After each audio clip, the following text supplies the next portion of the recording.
interviewing Steve Thorne. Steve is the owner of National Mortgage Access in North Carolina, near Raleigh, or in Raleigh, right? Correct. Yeah, right in Raleigh. And Steve is interesting because Steve not only was a very heavy hitter, if I remember, you did close to $45 million in '98. Steve also is in the generosity business. He virtually gives all his business away now to his loan officers and people that work at his company, and has transitioned in a very quick couple of years from himself to a situation where he now owns 3 offices and has 11 loan officers working under him. So I think there's going to be a lot of interest out there from other regional managers who have shops your size or larger, and also some of the executive levels. But before we get started, I'd like to ask, where you came from, and what's your market area, and how you got into business initially. John, good morning. I got into business right out of college in 1982. My father-in-law actually ushered me into the business. He was in the private mortgage insurance industry, and my wife and I both got our first jobs in the mortgage business as a result of my father-in-law. And he helped me obtain a job at a local savings and loan, First Federal Savings and Loan of Raleigh, and that's where I spent the first 8 years of my mortgage life with the savings and loan. And so I learned the business from through the 80s from the savings and loan perspective. Well, when you started, it begs the question, were you on a full commission? Were you taking inbound calls? What did you do during that time? Oh, yes. It was 100% commission. Very similar to the way loan officers are paid today. You are originating loans and then paid a commission on those originations, although back in the 80s, the origination splits weren't nearly as generous as they are today. Well, what were they back then, just as a matter of curiosity? Actually, 25 basis points. Wow. And that was in our area. The savings and loan and banking industry pretty much dominated the lending business. At that time, Raleigh and the surrounding areas were just starting to feel the benefit of the Research Triangle Park and the growth of the park, which caused this area to grow so rapidly in the last 20 years.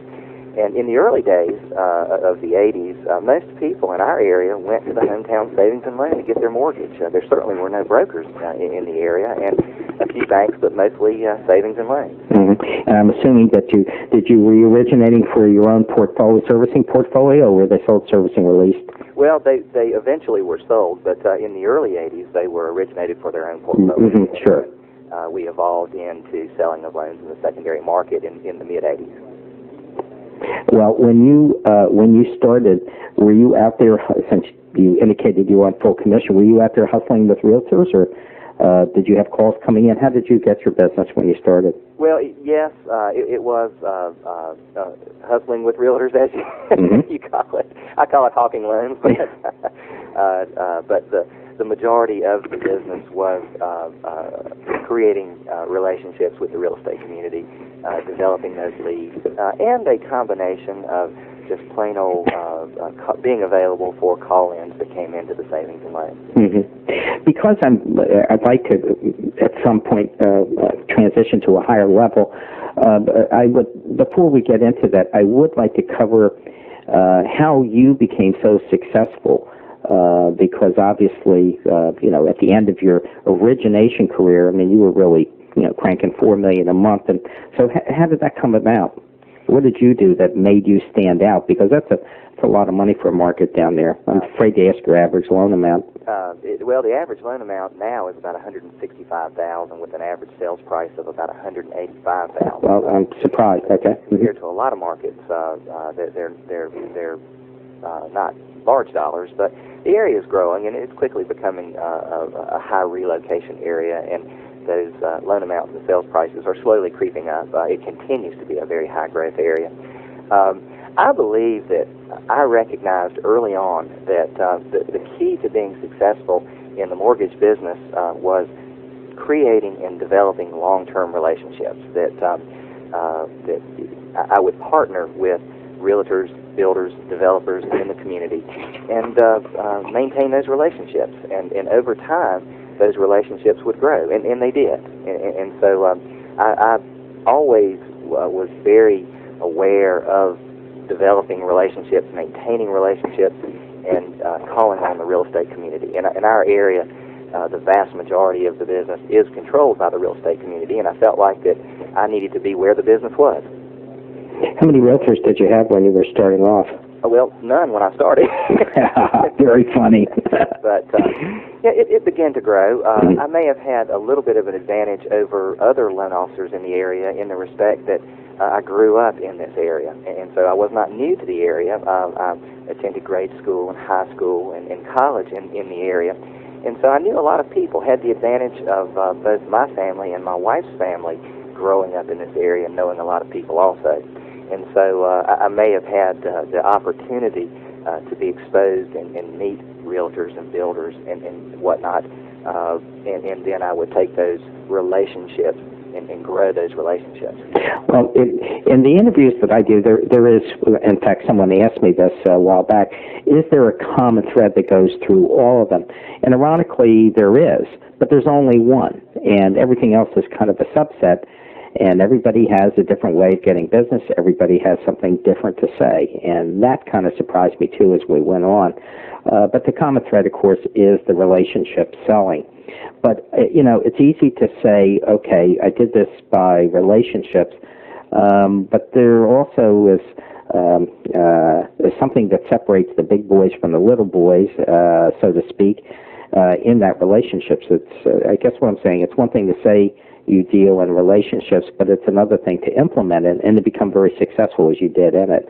And so my question to you is, what specifically did you do to obtain those relationships beyond being in the arena where you were, reasonably well known and came from the area? There has to be more to the story than that. Well, absolutely. In maintaining and growing those relationships, there is an accessibility, a customer service, a product knowledge. There's a lot that goes into the mix of keeping those relationships.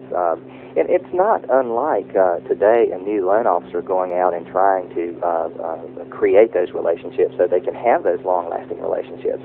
You've got to babysit those relationships, and that means you've got to be available to them when they need you.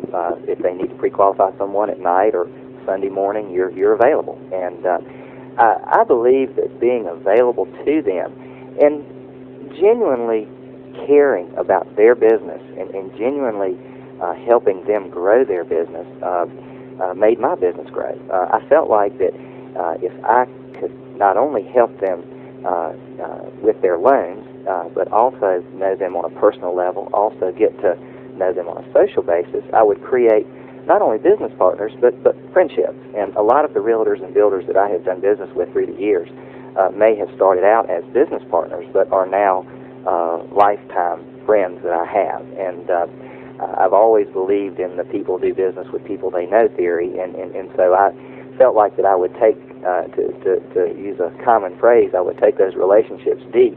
That's what I did. And I feel like that has worked well through the years. But it's not it does not come without having to maintain those relationships. In our business, you're only as good as your last deal a lot of times, and so you still have to be on your toes. You still have to be accessible. You still have to care about those relationships and help those realtors grow their business. Any mistakes you think you made looking back on that period of time, that some advice that you might give others? Stay down to earth. It's easy to create a very large ego in our business. It's an ego-driven business. Absolutely.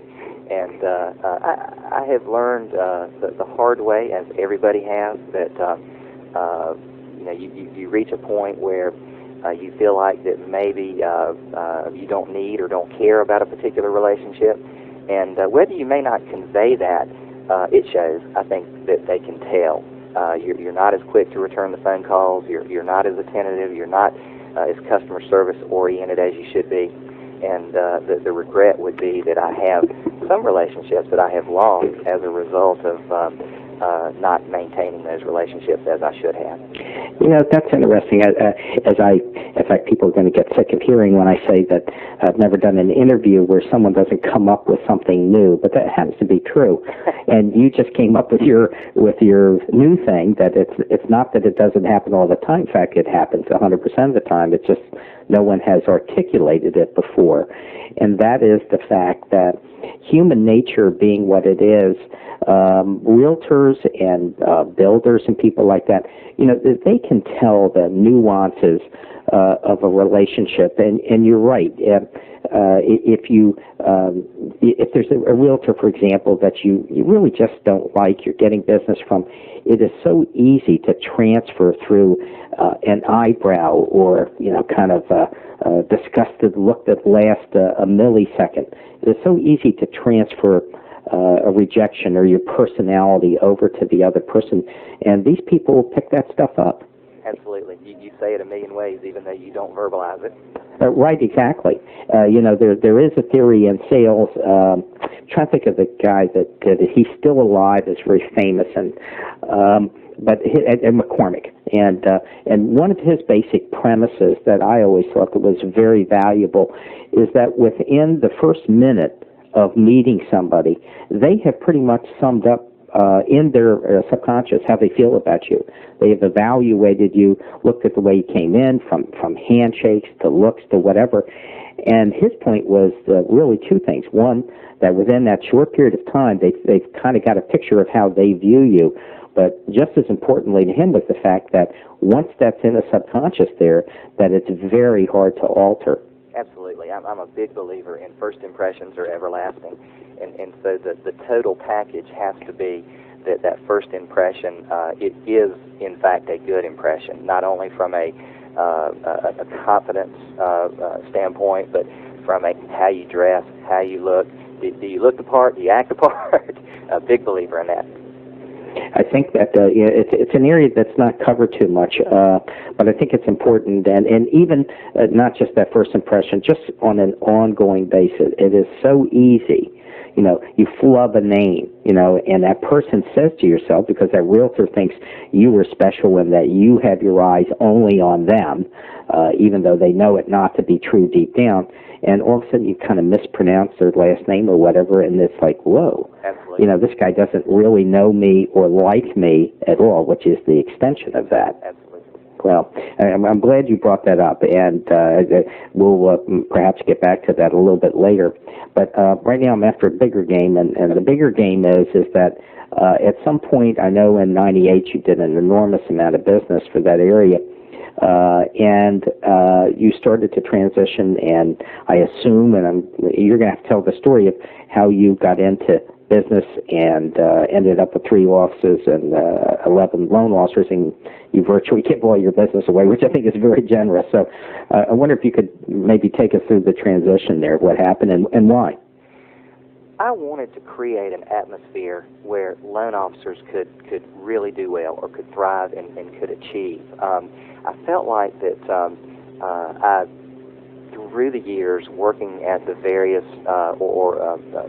experimenting with the various ways to originate loans, whether it be at the savings and loan, or working for a builder or mortgage banker, mortgage broker, whatever the case may be, that I had experienced a lot of ways to do the business, and I could take what I learned and maybe tweak it and fine-tune it and create an atmosphere where loan officers could truly be entrepreneurs. I wanted to grow in that respect. I wanted to create a way to not always have to rely on my own production. I wanted to take what I had learned and share that with others and help them achieve. And the only way to do that is to create your own company.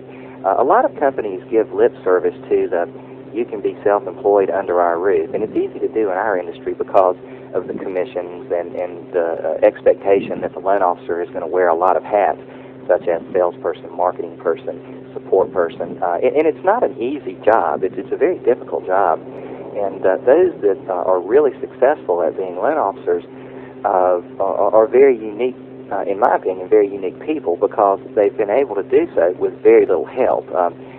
most shops I had seen were almost all set up the same way, in the respect that you know, here's your card, here's your phone, get out of my face, you're on your own, is my cliche. But I like that. I felt like that I could take loan officers who had the right attitude, that wanted to achieve, and share with them my experiences through the years and help them grow their businesses. And so that was the reason that I created National Mortgage Access. And we opened our doors January 1st, 1999, so we're a year and a half into the company now. We have opened an office in Charlotte, North Carolina, which is about 2 hours west of the Raleigh area. We've opened an office in Wilmington, North Carolina, which is about 2 hours east of the Raleigh. Great growth areas. And they are. Charlotte and Wilmington, like Raleigh, are high growth areas, high relocation areas. A lot of companies throughout not only the country but the world are downsizing, relocating people to the south, and so we felt like that we had a tremendous opportunity to grow the company, and that we needed to grow into areas that were, you know, high growth areas. I have created an atmosphere where the loan officer can truly achieve, and again, a lot of companies give that lip service, but I've provided my loan officers with the tools, not only the products, but the support. We have a little bit of a unique system, or I feel like it's a little bit of a unique system, where we have not only a team concept of loan officer processor, but we have a third, well, actually two people additional in that formula. We have an inside marketing person that helps the loan officers from a brochure, flyers, mailings, maintaining database, things, market through the process, things of that nature, that frees the loan officer to spend more time out in the market developing relationships. I call it the dog and pony show, doing the lunches, doing the open houses, doing the meetings, that sort of thing. We also have what's called a transaction coordinator that works real closely with the processor. The processor does the traditional processing mold, where loan officer originates loan, processor processes and gets loan approved and closed. I do not use a closing person or closing department. I allow or require that the processor close the loan because I feel like that the processor has been intimate with that file, if you will, through the process, and they know what the end result is supposed to be. And so I don't like or want to bring a third party into that, such as a closer. Now that means that a processor can't handle as many cases, but that's okay. I like that team concept where the processor is responsible for not only processing the loan, but making sure that it closes successfully. Now, coming back around to the transaction coordinator, the transaction coordinator's sole responsibility is to make sure that is a successful closing from the day of loan origination to the moment happy customers walk out of, in our area, we use closing attorneys to close the loan, and whatever that entails. And the person that I have doing that is just tremendous. They have that mindset, they have that understanding of whatever causes that loan to be a successful closing is my responsibility, and whatever that entails. It may mean that the transaction coordinator handles any variety of problems that pop up along the way. And so not only do you have a processor who has that same responsibility, but you have a transaction coordinator who is not responsible for the day-to-day processing or carrying a pipeline. They are available to do whatever it means to close that loan successfully. Because in our business, as you know, John, from being in the business a number of years that you have, the lasting impression is that closing. And it doesn't matter how great a product you offered, how great a job you did getting the loan closed, how many ways you tweaked it and twisted it and molded it to make it work. All they're going to remember, and all the realtors and the builders and the developers, everybody's going to remember how successful that closing was. And so that transaction coordinator is required to make sure that is a successful closing. Do you pay them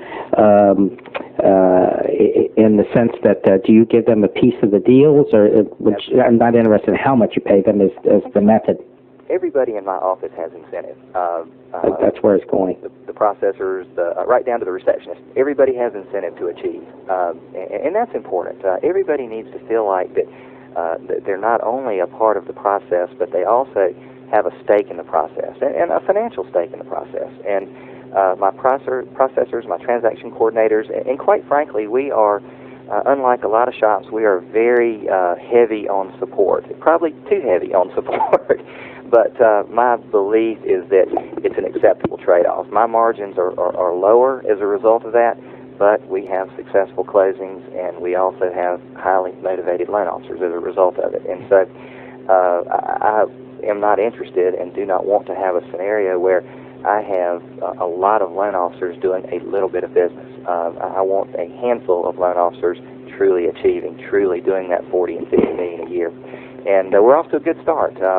But the processing staff, the transaction coordinators are paid a base salary and then a per-deal bonus on the successful closing of that loan. Right. What's the reception been to this? There's not a lot of people that are doing it like you, and it sounds like you're very successful at it. Well, my inside marketing person and my receptionist, again, everybody in the company is incented. They are paid a per-file basis also, a salary plus a per-file. My receptionist, really not fair to call her a receptionist because she does so many things other than just answer the phone and greet people. We market through the process, meaning that we have a series of marketing pieces that go out at certain stages of the process and then at certain stages throughout the life of that customer. And all of my customers are still my customers. I'm sorry?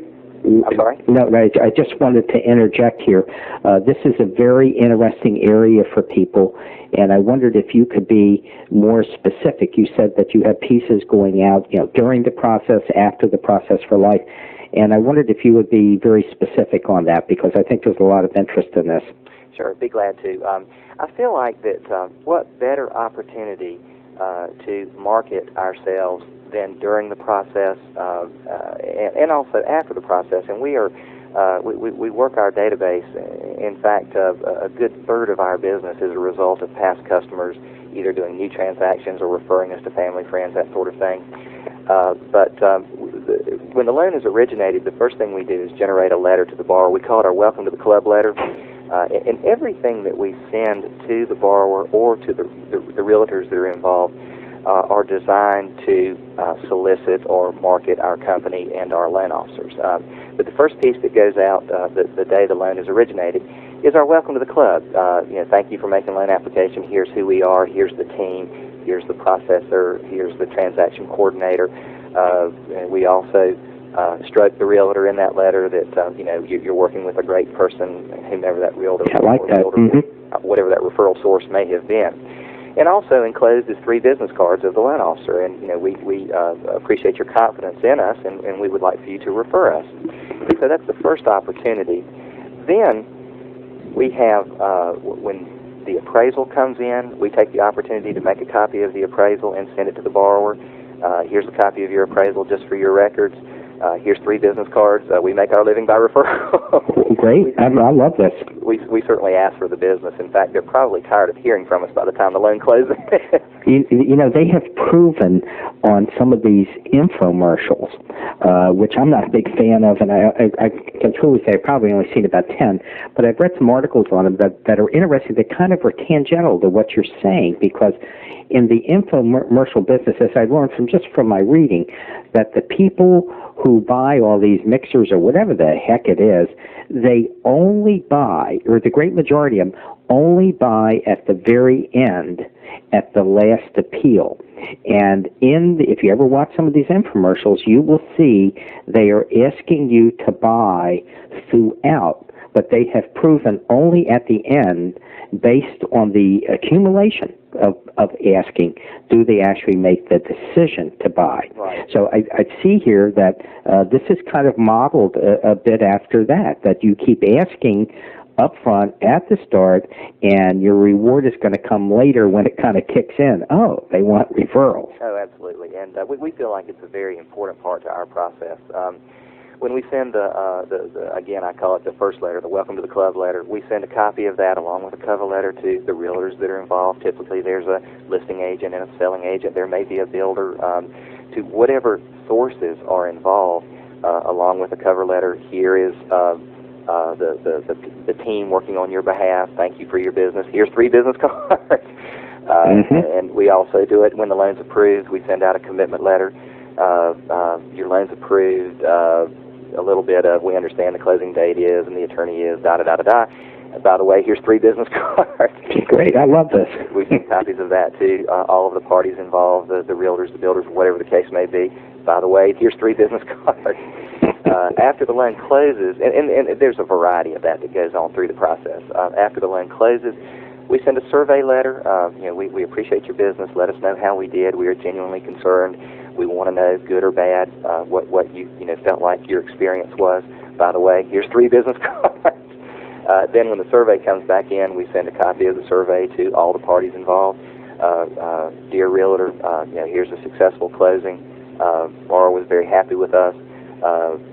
We also stroked the realtor along the way. They were happy with you as well, and we've encouraged them to refer you, realtor, to their friend. So what we're doing is we're trying to give back to the partner in the transaction, which typically is a realtor.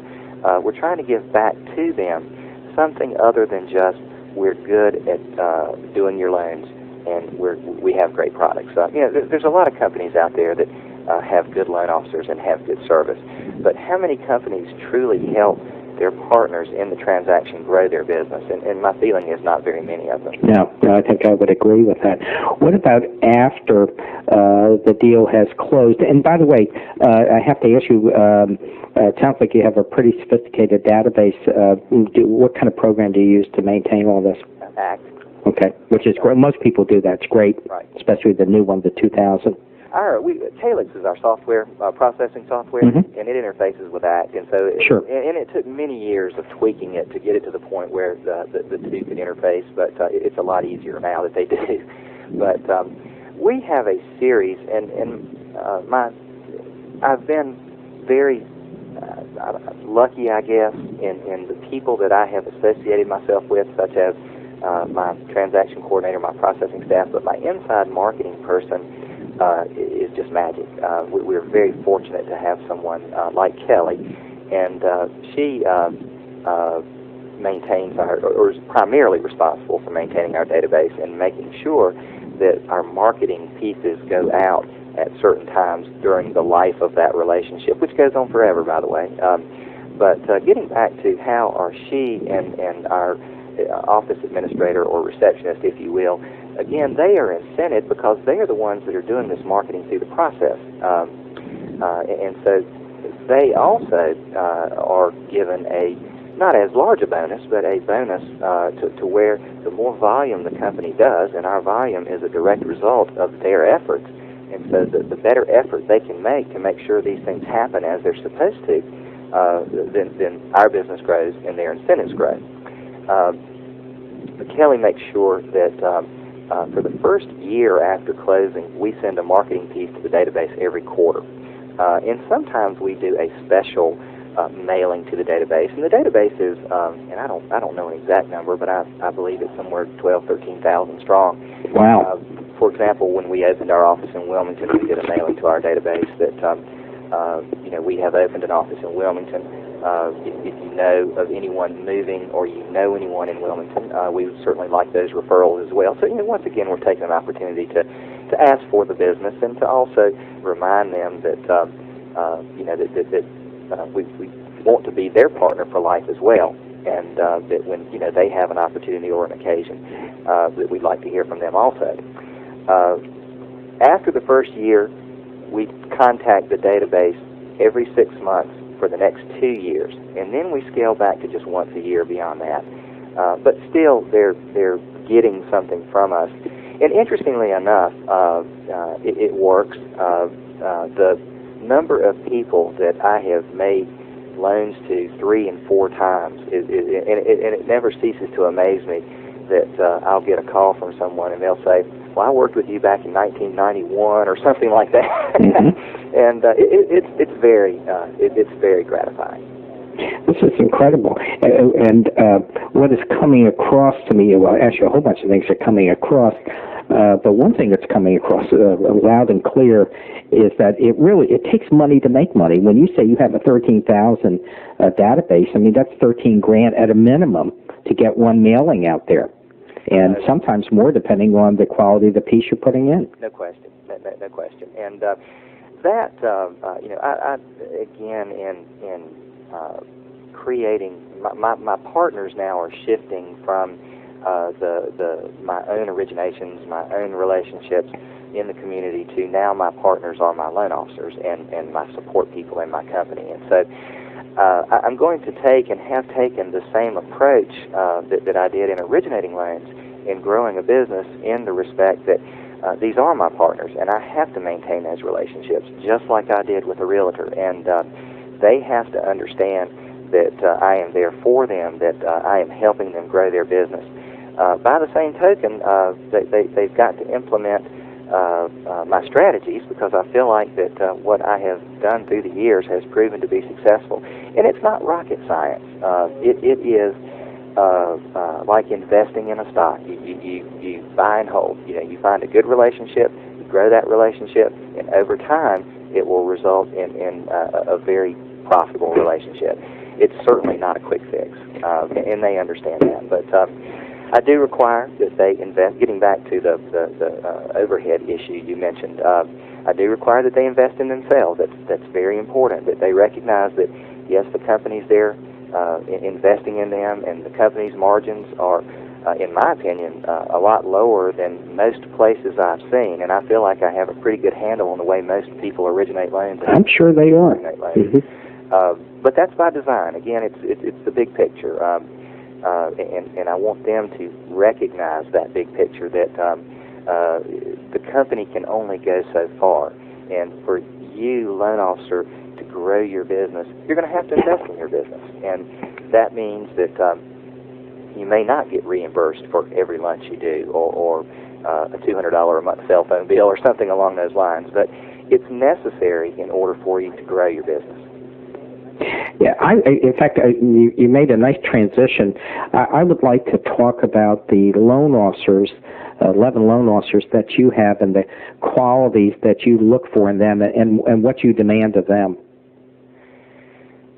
The first thing is, and I'm not opposed to hiring someone that, and I have done so and been very successful with one loan officer in particular that did not come from the mortgage business. I have a mentor program where someone who has the right attitude, the right desire, can come in to my company and learn the business. Have I made hiring mistakes? Absolutely. As I suppose with all things, you learn and grow and learn from those mistakes.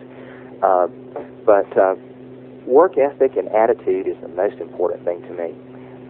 If you have that, I want to achieve attitude. If you have that, I'll give it what it takes to make it work. And you have that desire. That is the most important thing to me. Product knowledge is important, but that's something that you don't have to know from day one. You've got to know those things because you've got to know what you're selling. You've got to be able to deliver what you promise. But that's, in my opinion, very important, but secondary to the desire, the ability, and the work ethic.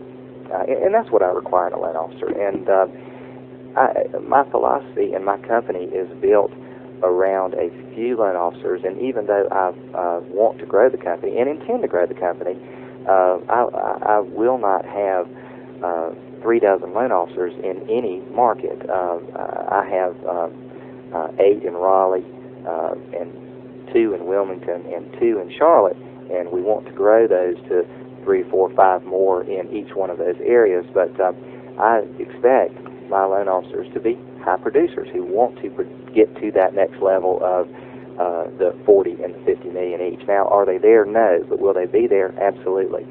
If I discover that early on they're not giving that effort and that they don't have that attitude, that work ethic, then we part ways, because that's not part of my vision.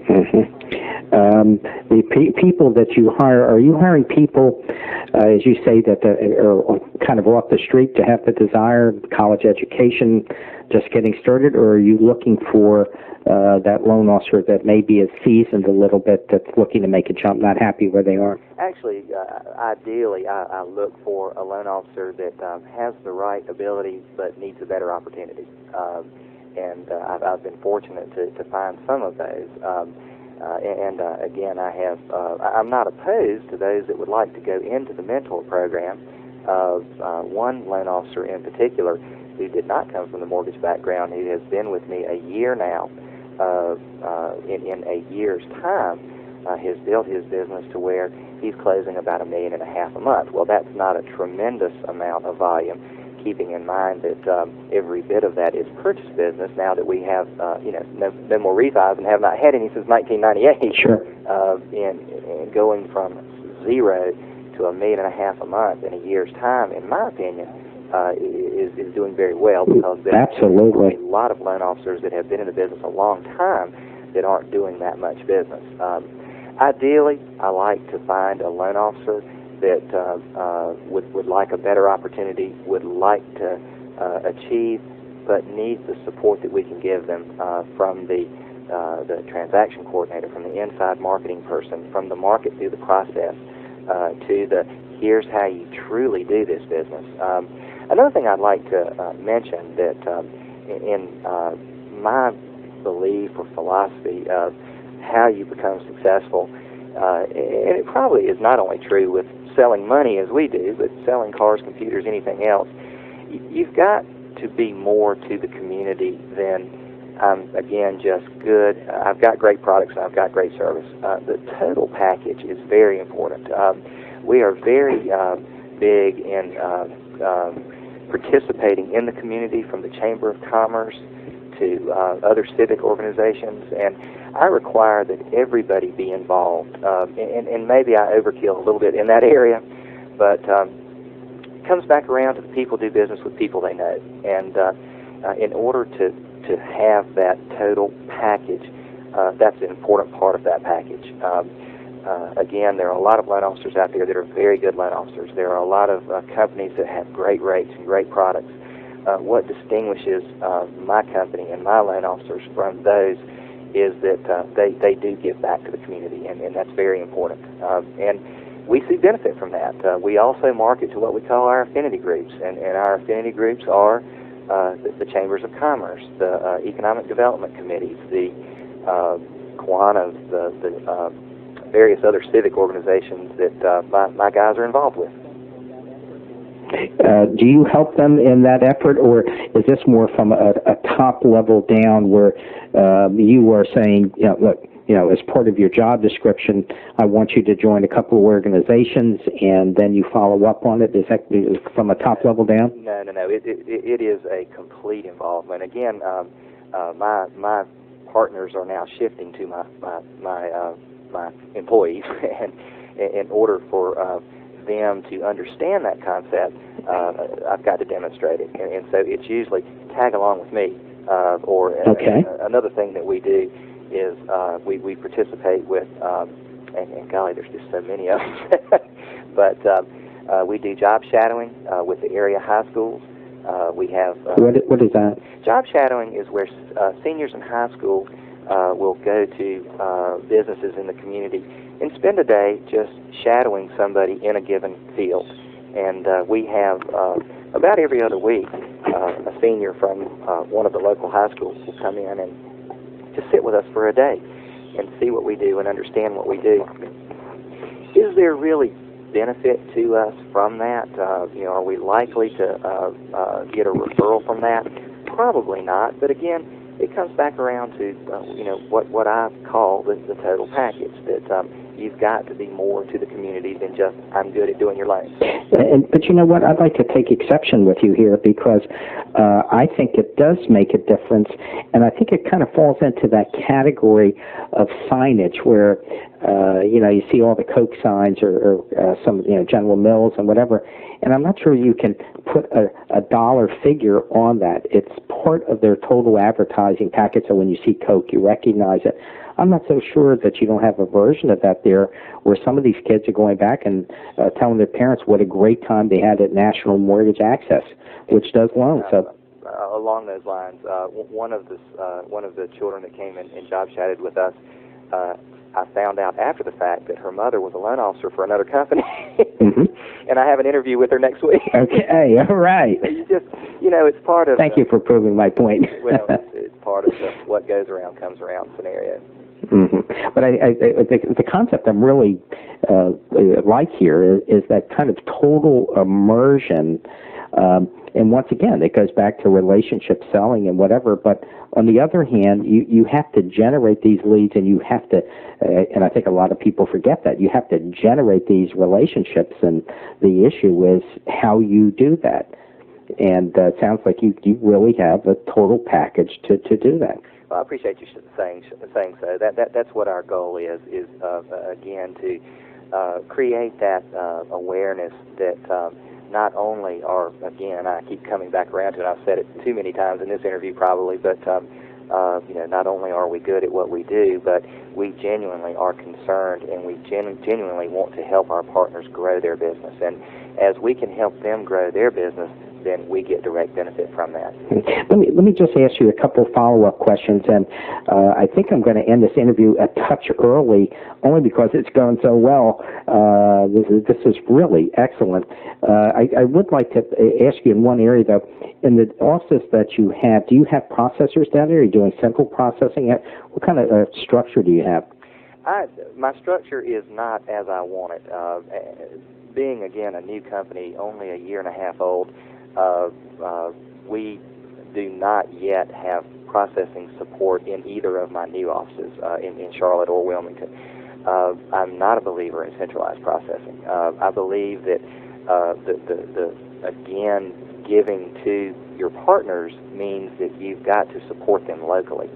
And I'm a big believer, firm believer, and I have seen centralized processing tried many ways. I've yet to see it be successful. Yeah, it's a tough one to pull off because, first off, years ago when people started to get into this, and I was a regional manager with a very large company, and they tried to do it too.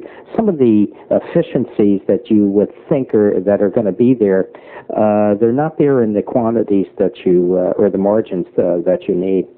And being now an owner of a company and on the other side of the desk, I see a lot of things that a loan officer doesn't see until they sit on the other side of the desk. And there are realities to the cash flow, the overhead, the incomes, and it's certainly a juggling act to. We've got this great vision. We know how we can make it work. We know how we can make it successful. But we've got to push the envelope. We've got to grow to that point to where we can support them in the fashion that we want to do. And so as those offices grow, and it will be sooner than later, we will support them in their market, meaning they will have processing. Again, we don't use closing coordinators or closing people. The processor does that. And we'll have inside marketing people, things of that nature. As we stand today, that's all done here in our corporate office in Raleigh. Mm-hmm. But eventually you'll farm that back out to those areas. And I happen to know those market areas a little bit. Those are, for those listeners out there that are on the Midwest or West Coast, these are very fast-growing areas. I mean, you fly over Charlotte, it's like going over a desert, all of a sudden Las Vegas popping up in front of you. And we expect those offices to grow, and we expect to open new offices. We do not want to, and my wife and I are in my company. Eleanor, my wife, has been in the mortgage business. In fact, we competed against each other for a lot of years.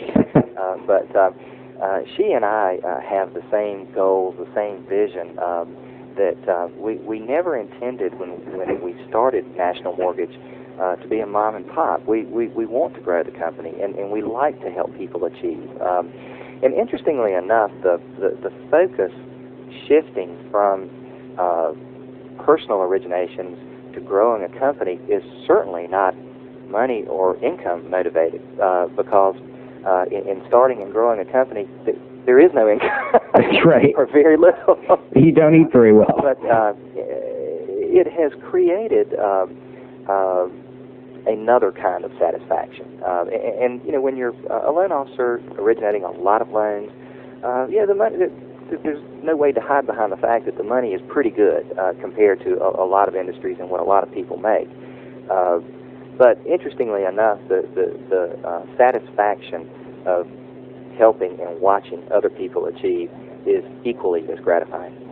I'd like to end that on that note. I think that's a real high point, and I think you come across as a not only a very articulate and smart person, you come across as a very caring person, and I think that that probably is in great measure a good reason for the success that you had as when you were out there doing origination business yourself, but also in the way you're growing your company.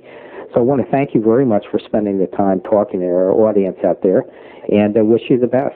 Thank you, John.